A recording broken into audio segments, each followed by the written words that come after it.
All right, Bob joins us now, and a big day tomorrow because it's the start of hurricane season, Right. but it's also a day where, as you were saying earlier today, you're going to bring your hurricane seminar to our viewing audience. Right, and people who can't make it to the seminars and the community organizations that put them together, sometimes people are working or just can't make it. Right. So it's more of a seminar as opposed to just a bunch of pre-packaged ideas of what you can do. We have a phone bank. You can call up experts, answer questions that you may have concerns about your particular neighborhood.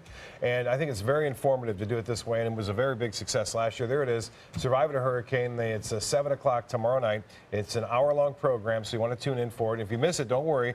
It'll be on our other channels as well as on our mysuncoast.com. Right. So you'll have a chance to see it, and we'll be airing it throughout the season too. But we want to watch it. You want to watch it tomorrow for sure. It's a live broadcast. It always makes it more compelling. Punta Gorda webcam showing some compelling skies tonight. Notice what happens is those clouds move in, a few showers developing along the coastline from Charlotte County up into South Sarasota County, bringing some moderate rainfall. It's all associated with the sea breeze. That sea breeze very active as of late and creating some beautiful, beautiful shots that were sent in.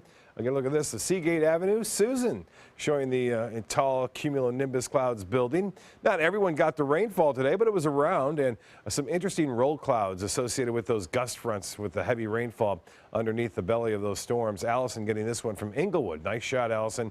And Sharky's on the pier with the American flag right there, and you can see the clouds around. Didn't get a lot of rainfall there. Most of the rain fell just to the south of it, but we did have quite a bit near Wauchula, and then there's that line that moved kind of up a little bit around Venice and the pier as well, but not as much as they saw in places like southeast Manatee County, where over 2 inches of rain fell in some places. Wauchula has been hit a couple of times today. You see the first time there around 6 o'clock, and then this evening the rain started to die down. Now that's typically the case during the summer months. The showers slowly come to an end after all the boundary interactions creating the showers and storms.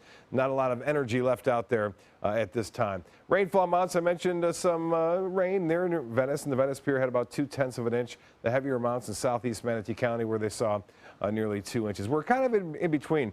Very warm, moist tropical air to the east of us, very dry air to the west of us, so we're sandwiched in between. So we have moderate moisture in the mid to upper levels of the atmosphere, so the showers that have been developing were rather strong at times. 78 degrees now, clear skies, and the dew point 68. Numbers pretty high, east to southeast winds at 6, and the pressure 29.99 inches. That has been rising, so high pressure is still building in at this hour. 89 degrees the high, 71 the low, pretty close to seasonal averages. Will be similar tomorrow, and no rainfall officially at the airport, but we'll end this month well above average. And as far as temperatures go, above average now, 78 in Sarasota and into the upper 70s to low 80s even. Cortez at 80, 78 in Arcadia, and 79 in Northport.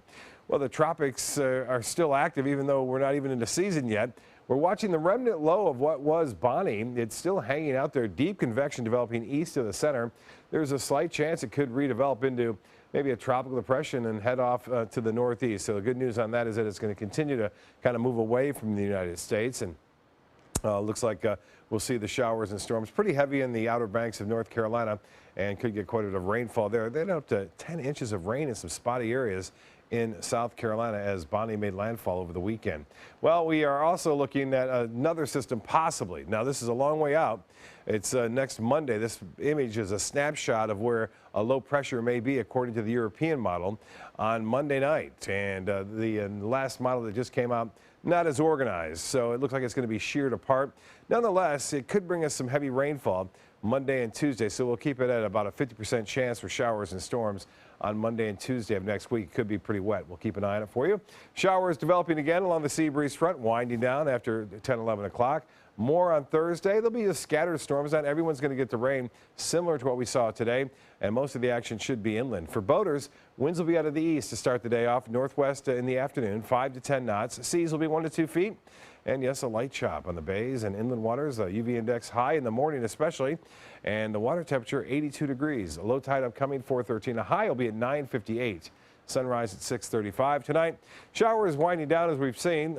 Mostly fair after that, 71.